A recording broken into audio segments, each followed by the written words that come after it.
Welcome back to the Morning Blend. So struggling with your mortgage, if you've missed payments, how fast could a foreclosure happen? Well, this morning, we're going to go through the timeline of what you can expect if you find yourself in that situation. The Panda guys of Peters & Associates, they can help you understand what happens. And here to explain is attorney Judah Sakalik. It's great having you. Always a pleasure, Sean. So let's say we start beginning to miss our payments. This is something we've seen, especially here in the Valley, quite a bit.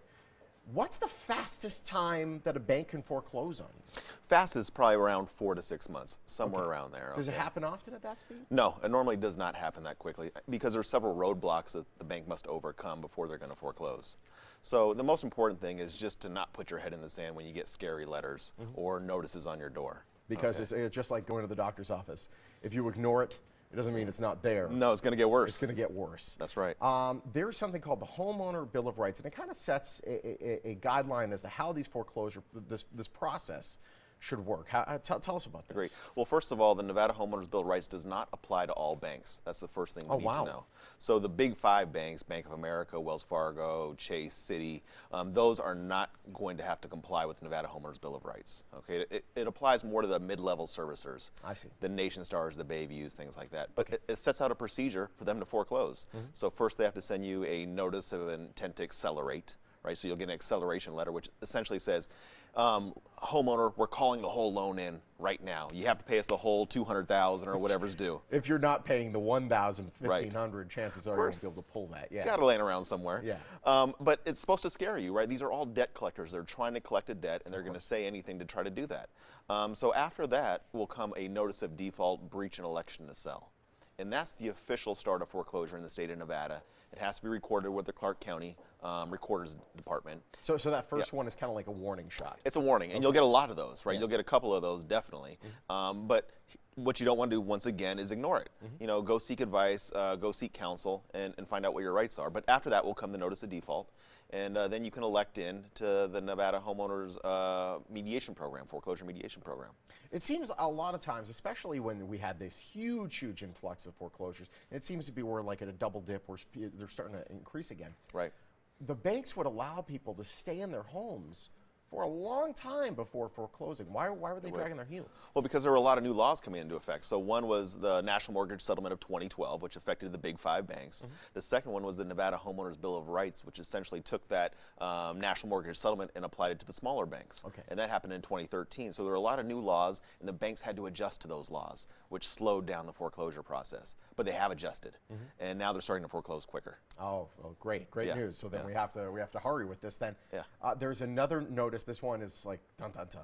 Notice of trustee sale. Right. What is this? And that's the scary one, right? Yeah. That's the real scary one because it's going to set out a sales date 3 weeks after you get that notice. Oh, wow. Okay, but it's still not too late. You can still save your house if you want to. Really? Yep. You can still do a loan modification. You'll have time to do that with a lot of banks. And also you have the option of a bankruptcy Chapter 13, which will definitely stop the sale. And you can go through a mediation program there, which has been very successful in the state of Nevada. Let's say the house does go to sale. You've ignored all these. You haven't really done what we should be doing at this point, which is being attentive. Is there anything we can do after it goes to sale? Surprisingly, yes. What? Yeah. Can you buy your own house? You can if you have that money to do so. You could find yourself a discount there. You could. Of course. You know, but that's going to be very difficult to do, especially if you were behind so many years. You probably don't have the money to do that. If the bank made a mistake, it's possible to rescind, meaning reverse that sale, if the bank bought it back at the foreclosure. So if it wasn't sold to another third party, unrelated third party, you may be able to actually reverse that sale. So if it was sold to another bank or to their own If the bank took it back, if they tried to sell it and they couldn't get enough money and they took it back, we may be able to rescind, reverse that sale. Now that's very difficult, and I don't suggest anyone wait until that point. Don't wait until that point. Please don't wait until that point. It's a lot more difficult. Yes, sir. You've obviously seen a lot of people come into your office that need help with stuff like this. Right. And you've seen people kind of run through the gambit. I mean, what do you say to people out there that find themselves in this situation? I would say the more time we have, the better. Number 1, don't panic. Number 2, and just realize what your long-term goals are. If your long-term goal is to keep that house because it's your home, your kids enjoy living there, that's the school district you want to live in, great, let's do it. Let's save the home. If you have other long-term goals about making good financial decisions, maybe it's not wise to keep that house if they don't give you a principal. Default, essentially. Well, yeah, a strategic default, or even if you could, you know, barely afford it and it's not a strategic default, do you still want to break your back to afford it? Exactly. And most of all, if you want to keep your home, the last thing you want to do is convey title to anyone.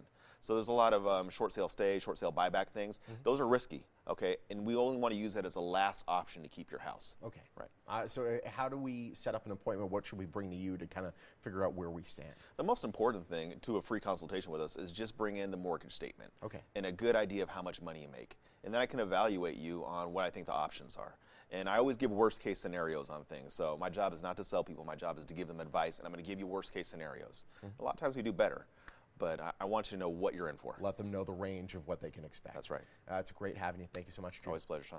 All right, if you find yourself in financial trouble with your home, let the professionals at Peters & Associates help you. The Panda Guys, they're located on South Decatur near Flamingo, and their phone number and website both there on your screen. They're also on Facebook and Twitter.